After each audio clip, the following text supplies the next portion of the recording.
grandes, pero los quitaron. ¿Quién los quitó? Ni idea. Estaban por ahí, en plan árboles caídos, y se podía sentar.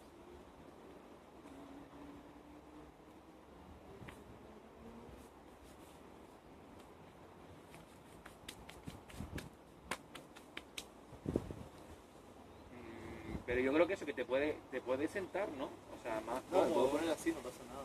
Es que así además se ve más tenso. Que sentarme Yo creo que aquí. si te sientas incluso allá, ¿Tan lejos yo? no entres en plano. No creo, estaríamos muy lejos, ¿no? No lo sé. Porque yo, Estoy cómodo tampoco. yo la idea que veo es que te sientes. Que estemos todos sentados en plan, pues, ¿Me puedo sentar somos aquí? dos amigos que estamos hablando, más informal. Ahí sí, en esa piedra, ve, ahí está Salgo. guay. ¿Me ves? ¿A ti? Sí. No, yo me veo a mí, pero no sé si tú estás detrás de los botones, creo. Sí, estás detrás de los botones. ¿Aquí? O sea, donde estabas antes, Yo estoy detrás de los botones. estabas ¿Sí? detrás de los botones. Vale. Entonces aquí perfecto. Acércate si quieres, después corto y mira si se ve. No, o sea, yo me veo perfectamente. ¿Tú me ves? Y tú estás detrás de Sí, los ya me estoy botones. viendo, vale, estoy viendo ¿Ves? movimiento, sí. Vale. Pues venga, empezamos antes de que se nos haga. ¿A qué hora se hace de noche por aquí? 8 y pico, 9, 8 y medio por ahí, ¿no? Aquí está el sol bastante alto. Vale, 20, media horita a lo mejor. vale. Durará, no sé. Más o menos, ¿no? Perfecto. Pues, bueno, veníamos hablando cuando llegábamos hacia esta zona, que yo particularmente no conocía. Se ve que, y espero que me muestre que tienes cierta capacidad de análisis de entorno y adaptación de escenario. Lo que buscabas de esta entrevista, y por ahí quiero empezar. ¿Cuál es tu intención? ¿Qué quieres mostrar en esta conversación? Pues lo que busco sobre todo es un poco que el usuario, que el mundo que ve mi trabajo, vea que detrás de ese trabajo, detrás de esos gráficos, hay una persona.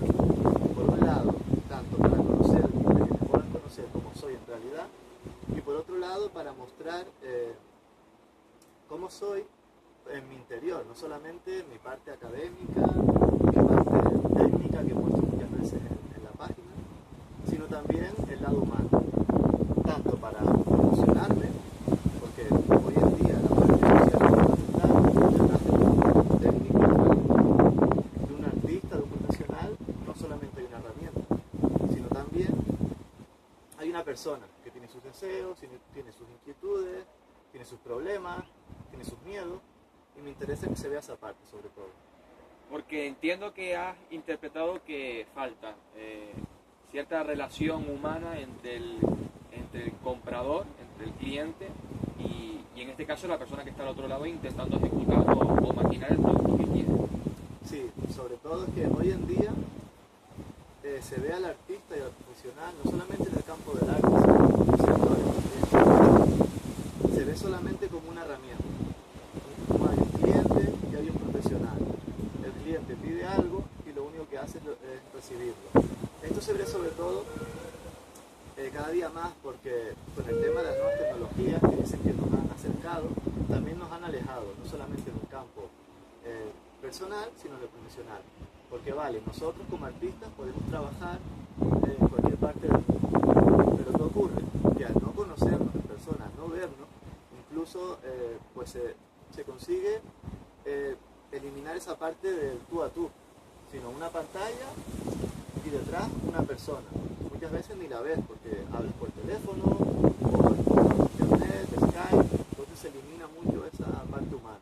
¿Y qué diferencia hay en el producto cuando se ha maquinado desde la confianza, la sinceridad y el conocimiento recíproco entre el cliente y el que en este caso lo está diseñando y en el que no?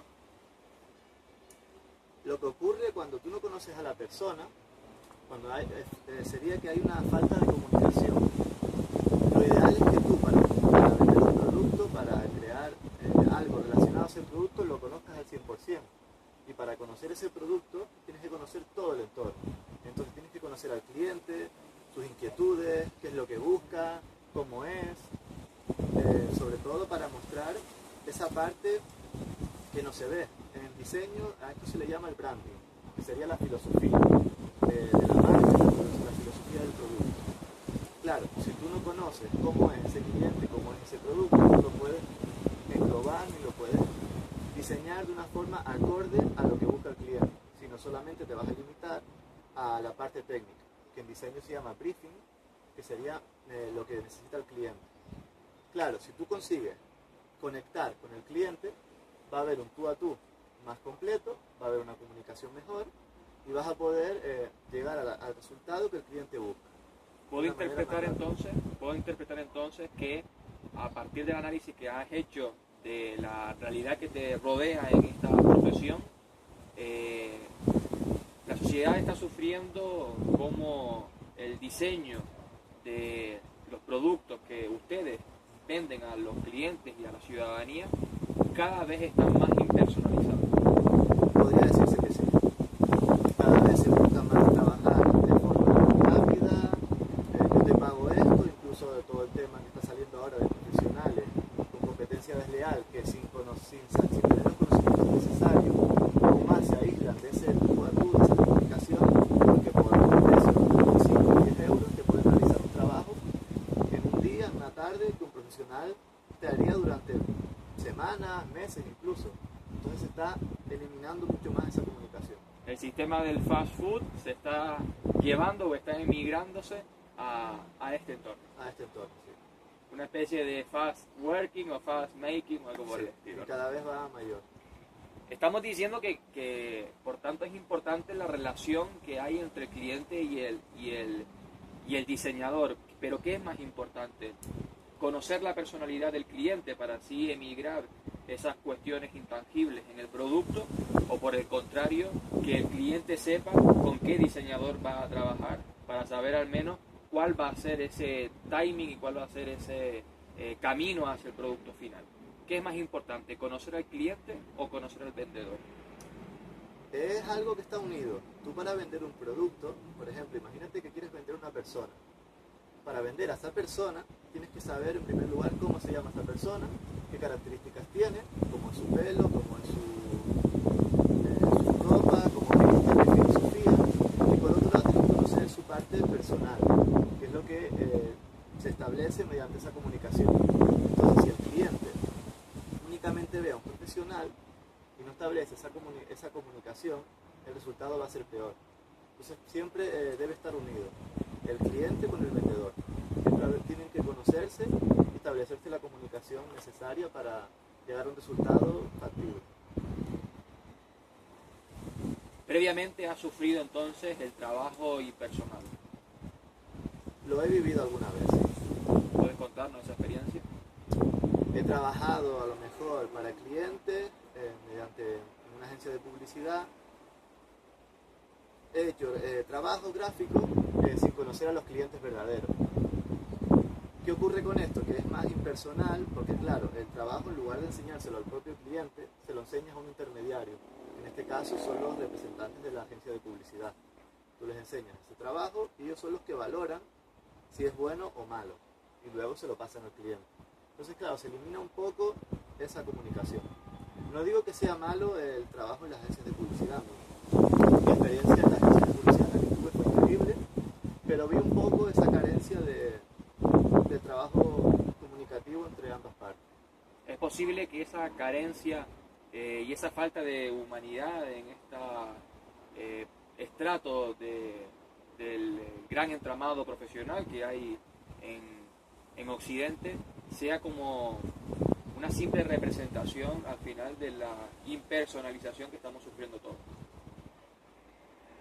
Sí, podría decirse que sí. Y ante eso, la solución es comunicar. Comunicar siempre. Siempre establecer una comunicación. No somos un objeto, no somos una herramienta, sino somos un ente vivo que tiene más características y que es necesario conocer ambas partes para llegar a un resultado correcto. Pero de esa manera podríamos perder dinero, quiero decir, ahora se ha estructurado una plataforma en la cual, como hablábamos antes, cuanto más rápido mejor, ¿no? Esto sucede también en periodismo y sucede en muchísimas profesiones. Cuanto más rápido mejor y cuanto más rápido más caro. Claro, pero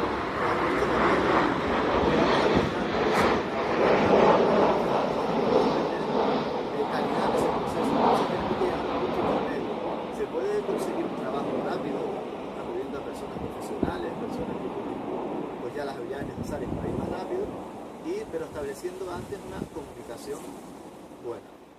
A lo mejor no estar para un proyecto un mes, 2 meses, 3 meses, el tiempo que sea, hacerlo más corto, pero previamente comunicar entre ambas partes. ¿Y por qué no se ha hecho hasta ahora?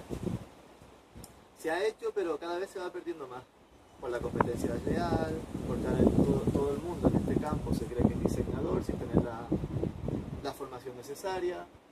Hay intrusismo en esta profesión. Hay demasiado intrusismo. Igual que en periodismo, supongo que también lo habrá. En diseño hay muchísimo intrusismo. Pero no están colegiados. No. Bueno, ¿quiénes dices? Los diseñadores.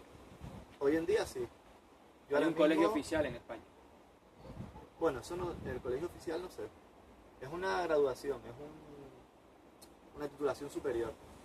Sí, claro, hay una carrera universitaria que te educa, Sí. pero no hay una, digamos, institución emanada de Hay asociaciones que nos defienden, que nos protegen. sindicatos, pero quiero decir, no hay un colegio oficial del Estado que dé el permiso a ciertas personas que obviamente previamente han tenido que estar tituladas para ejercer la profesión, porque si no les cae una multa o les Que yo puede esté caer sanciones enterado, graves. no.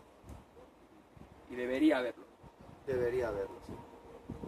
¿Cuáles son las consecuencias que pueda tener o que puede tener el intrusismo en tu profesión?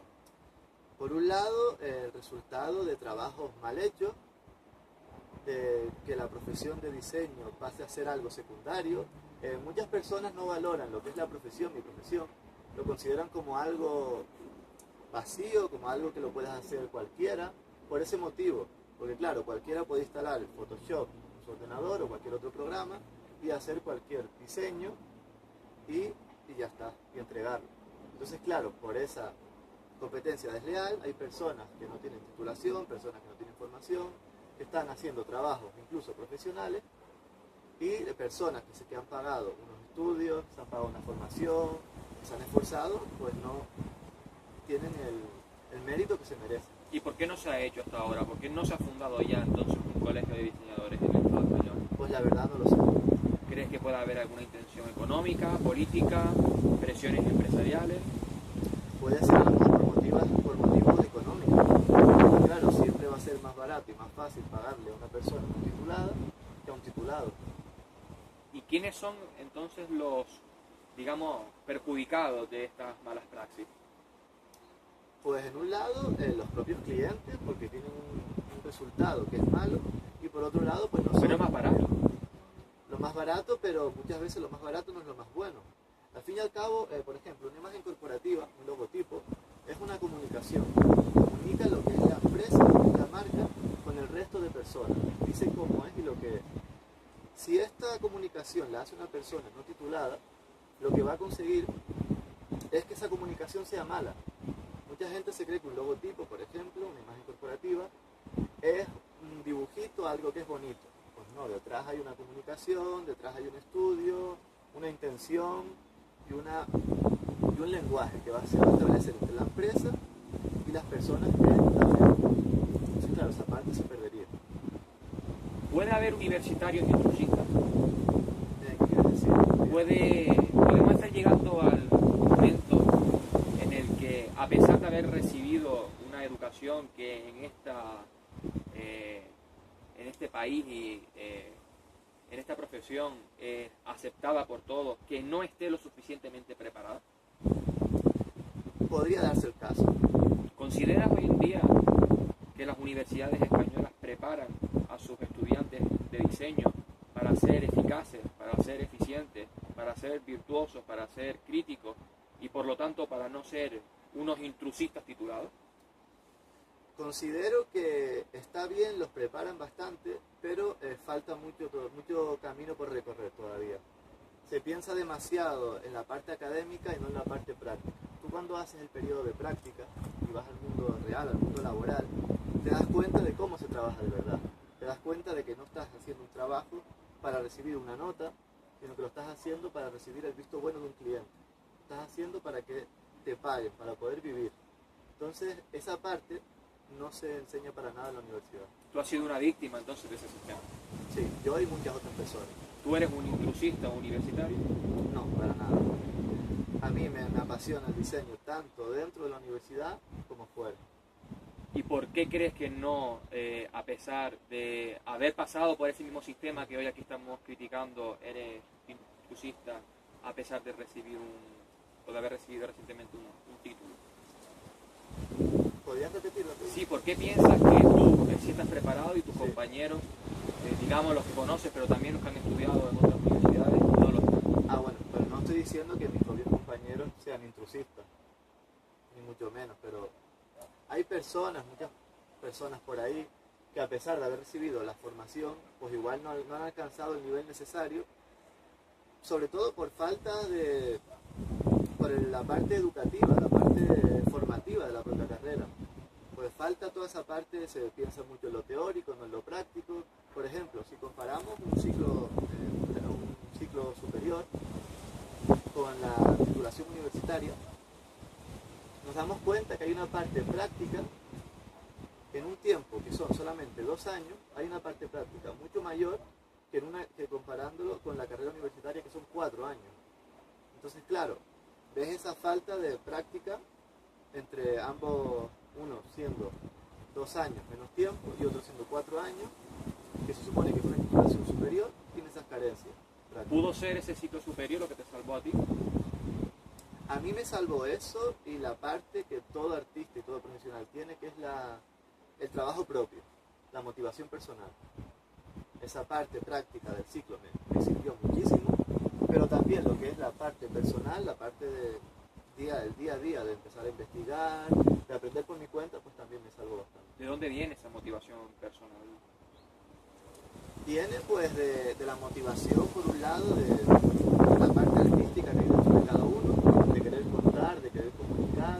No solamente es manejar un programa, sino es comunicación al fin y al cabo. El arte es comunicar. Pero es innata. Innato en cada uno, sí. Igual que la parte creativa. Todos tenemos una parte creativa, lo único que debemos encontrar, ¿cuál es? ¿Y cuál es la tuya? La mía, siempre he dicho, es comunicar. Comunicar, contar historias. Se puede contar una historia con una gráfica mucho mejor que con 1000 palabras. De ahí el dicho, una imagen vale más que 1000 palabras. Eso es un puñal por la espalda el que te está entrevistando. Eso podría ser. Sí, es posible que sea innato el hecho de que haya ciertas personas que tengan mayor capacidad creativa que otras. Pero entiendo que también ha sido... No quiere decir que estén limitados, para nada. Una persona a lo mejor ha estado en la universidad y no ha llegado a lo que buscaba, pero después puede por su cuenta mejorar y aumentar esa parte creativa. Te preguntaba precisamente por eso, es decir, es posible que aparte de la parte innata que pueda haber en cada uno, también sea importante la cultura, la sociedad, la familia y después obviamente los estudios en los que ha crecido, se ha criado y al final se ha convertido en un profesional. Sí, es que a ver, no somos una herramienta, estamos vivos, estamos acumulando información, tenemos miles de estímulos y más hoy en día, en plena era digital, tenemos estímulos en la calle, tenemos experiencias, vivencias, todo lo almacenamos dentro y de alguna manera es lo que somos al final. Pero la era digital no era mala. Es mala y buena. Igual que la tecnología hace que estemos más cercanos, por un lado, más apartados. Por otro, la era digital puede hacer que hoy en día cualquier persona pueda aprender a formarse en programas, en cualquier especialidad, mediante internet. ¿Cuáles son tus orígenes? Hablamos antes de la cultura, de la familia, de los conocimientos, de los lugares donde has estudiado.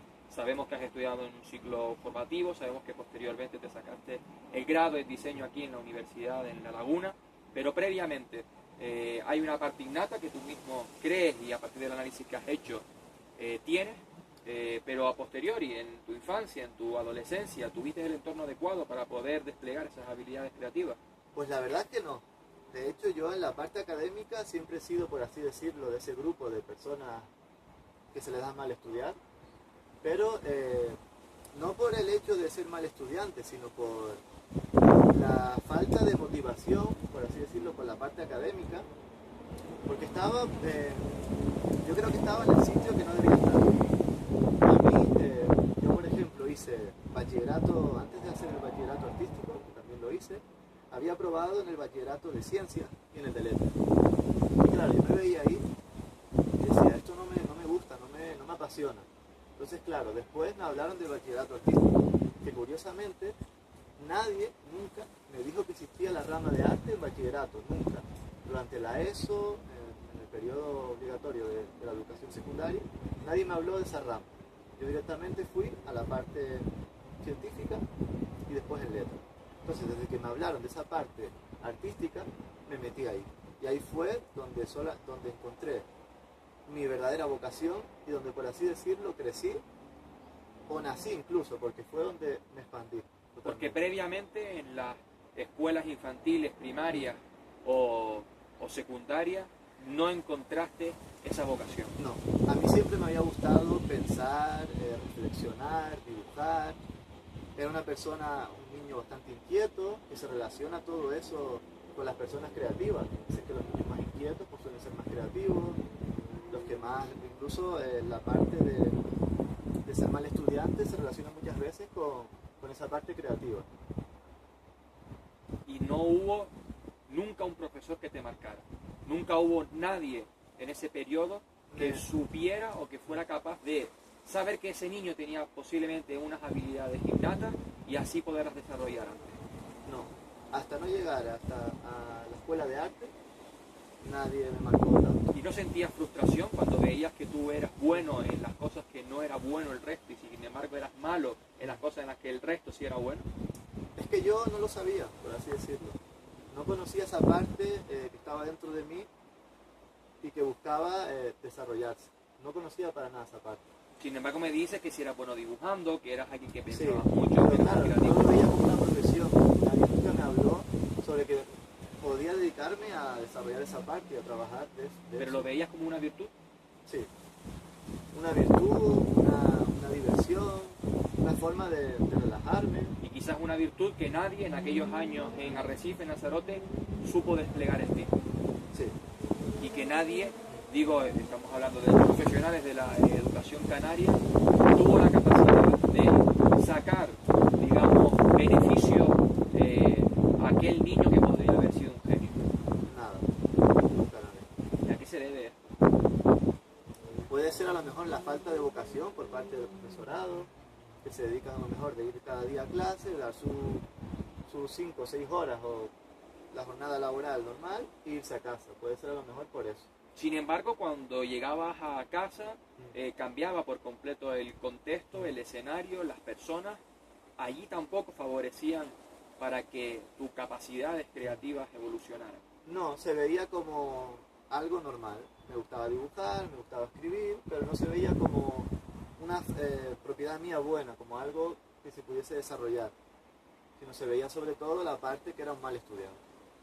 Veo en ti, en esas palabras, ciertos tintes de crítica a los que participaron en tu educación. Por la parte educativa a lo mejor. Sí. ¿Y por la Pero parte no por- familiar? No, para nada, no.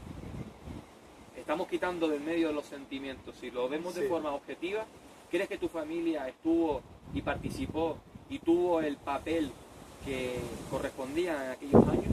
Sí, muchísimo. Claro, a ver, la parte de la familia muchas veces no sabe tanto de educación como lo puede saber el profesor.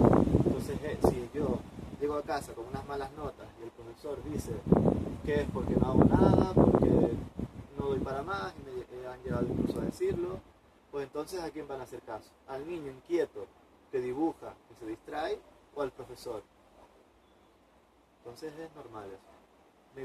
La parte familiar para nada considero que no. ¿Tenían en cuenta entonces Sí. antes a la voz del profesor que a la voz de su hijo? Sí, es lo normal. ¿Crees que es normal? Sí. hoy en día, no digo que esté aceptado o no, sea bueno o malo, yo no lo comparto, pero es así.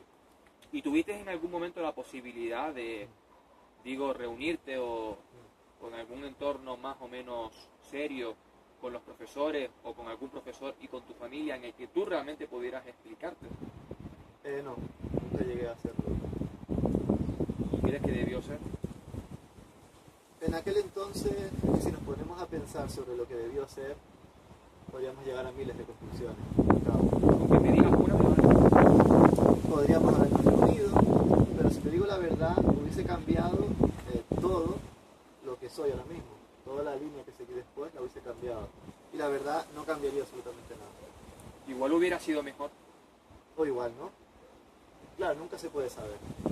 Hoy me considero que estoy donde debo, he visto lo que no quiero hacer, lo que no me gusta hacer, ya estoy haciendo lo que quiero hacer. ¿Cuántos años llevas en Tenerife? Yo llevo 4 años en Tenerife, es mi cuarto año. Y en este año estás ya finalizando el grado en diseño. Sí, el día 19 de este mes voy a presentar mi proyecto final, mi trabajo final de grado y seré titulado al 100%.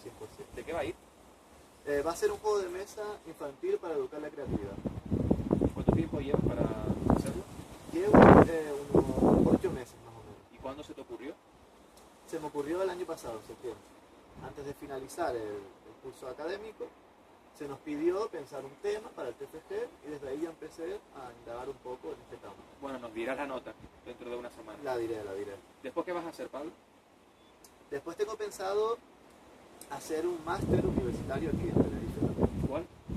Diseño para el sector turístico. ¿Por qué? Porque la verdad no es lo que quiero hacer.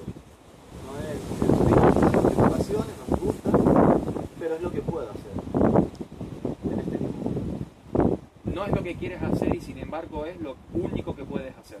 Sí, ¿Por qué cuestiones? por factores económicos. Es un máster barato, económico, estoy aquí en Tenerife, como estoy viviendo en una residencia universitaria, pues estoy pagando menos dinero. Si hago un máster fuera tendría que pagar más alojamiento, más comida, entonces ahora mismo no puedo. Pero entiendo que no tienes la media suficiente para que el gobierno No. o el gobierno de Canarias te dé beca para poder Tengo la media financiar. suficiente, sí. Y a pesar de tener la media, las becas no te porque cubren el total de esos gastos. me cubren la parte del máster, pero el alojamiento y la comida y lo que es la vida No te sería suficiente. no me sería suficiente. Entonces estamos ante un caso más de un estudiante que tiene las ganas de seguirse formando y que encima quiere hacerlo en la rama que quiere y que se le da bien y que no puede por motivos Por económicos. motivos económicos, sí. Pero tampoco es algo negativo, a ver, todo hay que verlo como, a ver, si no lo puedo hacer ahora, lo haré después.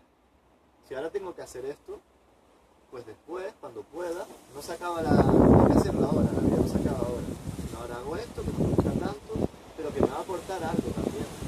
Igual conocer el turismo, que nunca lo he estudiado, noto que me gusta, que me encanta el turismo y tiro por esa rama después. Y si no, Diseño, pues habré aprendido cosas nuevas. pero es posible que tu caso, por el simple hecho de que estás entrando en unos estudios que tampoco te motivan demasiado, sea de riesgo a nivel económico, objetivo, estatal, de que al final el Estado se esté gastando en ti un dinero porque los másteres oficiales, a pesar de que se pagan una matrícula, realmente son más caros de la matrícula que estás pagando, Sí. se pierda. Quiero decir, ahí hay una tara en el sistema.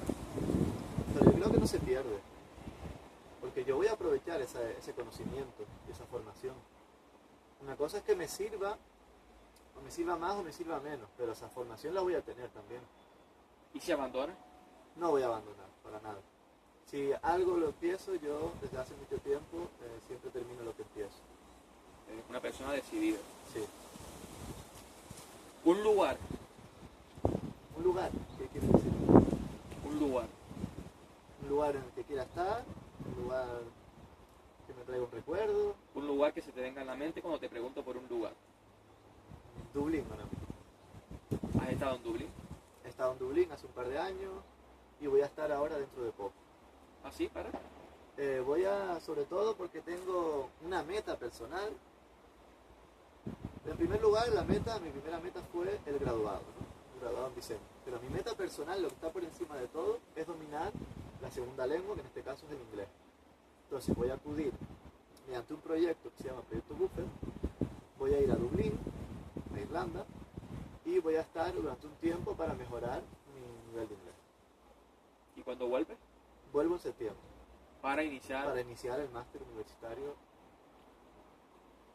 una fecha. Una fecha del primer día que llegué a Tenerife. ¿Por qué? Porque fue el inicio de una etapa nueva, la finalización de una meta que me había puesto antes, que era la de sacarme el ciclo, y el inicio de otra nueva. Un momento. Un momento, pues muchos momentos, todos los vividos aquí, todos los vividos en la escuela de arte. Es que hay tantos momentos que un solo momento no se podría decir. Un esfuerzo. Un momento. La graduación, por ejemplo. El ver como todos mis compañeros, yo y todos mis compañeros, habíamos alcanzado pues nuestras metas. Un proyecto. Un proyecto, mi trabajo de fin de grado, por ejemplo. Y que tengas en mente, aparte de aprender y de dominar el inglés y a nivel general triunfar en el campo conceptual y profesional que quieres. Pues, Concreto. Trabajar en una agencia de publicidad. Ya lo has hecho. Lo he hecho en el periodo de práctica y me gustaría volver a trabajar en eso. Mi intención es, después de haber realizado el máster, hacer un tipo de beca que se llama beca de inserción laboral, que es una beca que te ofrece la posibilidad de trabajar en una empresa con un sueldo. Entonces he hablado anteriormente con esta empresa con la que hice las prácticas y me han dicho que podría volver y hacer este tipo de beca. O sea, Entonces, que podría volver a trabajar con ellos. entonces la intención es, una vez acabes tu periodo académico, acogerte un poco a los últimos coletazos de esas etapas, Sí. para poco a poco irte incorporando al mercado Incorporando, profesional. sí. ¿Para quedarte allí definitivamente o tienes intenciones de después recuperar esa carrera académica? Me gustaría estar un tiempo para tener un rodaje, para ver lo que es el mundo laboral y después ya mirar hacia qué sitio voy. Una palabra, Una palabra, pasión, un color rojo, y un número, 25, un animal, gato, una planta, hibisco, un amigo. Joel. ¿Quién es Joel? Joel es un amigo que conocí aquí en Tenerife. ¿Y por qué lo has nombrado nada más? Me vino a la mente que la verdad, paso tanto tiempo con él, es uno de mis mejores amigos aquí. Tanto, aunque tú también eres mi amigo, Te entrevistando. Tú y yo no nos conocemos, esto ha sido simplemente un pacto Pero hay profesional. una comunicación también previa. Entonces a él lo conocí aquí en Tenerife y la verdad que claro, como por un lado tenemos los mismos gustos, estamos en la misma rama, entonces hubo una comunicación muy rápida entre ambos. Entonces aquí nos fuimos haciendo más amigos, voy muchas veces a su casa a trabajar allí. ¿Cuándo sueles trabajar? ¿Trabajar en qué sentido? ¿En qué momento del día? ¿Hay gente que rinde más por la noche y gente que rinde más por la mañana? ¿Cuál es tu punto fuerte? La verdad es que como la palabra que te dije, la de pasión, responde un poco a esa pregunta y la tapa, por así decirlo. Porque para mí trabajar, el hecho de estar diseñando, no es trabajar. Como es pasión lo que siento, entonces podría decir que no trabajo nunca. ¿Y dónde están los límites morales o los límites, digamos, éticos que marcan en este proyecto voy a entrar y voy a darlo todo, o en este proyecto mejor no? Pues los límites de cada persona. ¿Cuáles son los tuyos? Los míos, pues una empresa que yo vea que es una empresa digna, que su filosofía pegue un poco con la mía.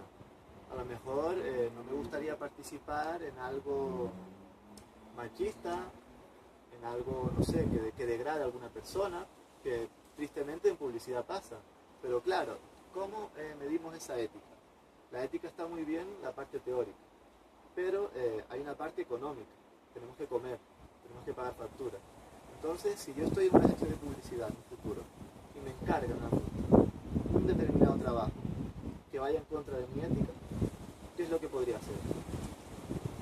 Lo lo rechazaría, pero claro, al rechazarlo no podría comer, no puedo pagar facturas. Entonces esa parte ética se difumina mucho. No la tienes resuelta aún. La tengo porque ahora mismo puedo decidir, pero en un futuro no se sabe lo que puede pasar. Es decir, estás rompiendo esa especie de ideología consabida en la sociedad de que los artistas están destinados a morir de hambre. No tiene por qué. ¿Por qué quieres decir eso? ¿Crees que es injusta esa expresión? Pues sí. ¿Crees que es injusta la concepción y en el fondo la presión social que se les incluye de que a toda costa tienen que poner sus límites morales y sus límites éticos como principal escudo y que son infranqueables? La verdad es que la parte ética tiene que estar en todos los campos, no solamente en el nuestro. No sé por qué se le acusa tanto al artista de esa parte, cuando es en todos lados donde tiene que haber una parte ética. Una decepción. Una excepción en el campo profesional. En una decepción cuando te pregunto por una decepción. Pues no se me viene ninguna a la mente, la verdad. A lo mejor la parte académica que me falló antes de todo esto, pero no se me ocurre nada ahora mismo. ¿Y un triunfo? Un triunfo, pues haber alcanzado mis metas. Haber Decía- superado cada meta que me he puesto a lo largo de todo este tiempo. Decías antes como uno de los principales retos, el grado y estudiar inglés y Inglés, y además manejarlo y sentirte muy Sí, cómodo de una como si forma fuera tu fluida, segunda lengua. Ese podría ser tu próximo triunfo. Sí.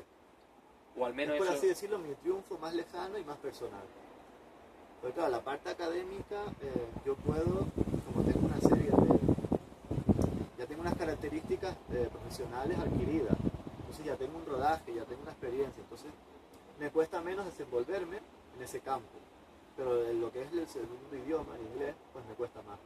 Entonces, por así decirlo, es mi meta más personal. Si no hubieras sido diseñador, perdón, ¿qué hubieras sido? La verdad es que no tengo ni idea.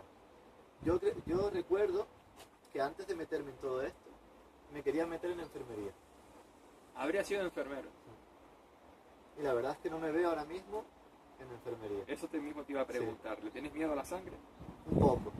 A las agujas, sí, que sería un poco extraño todo.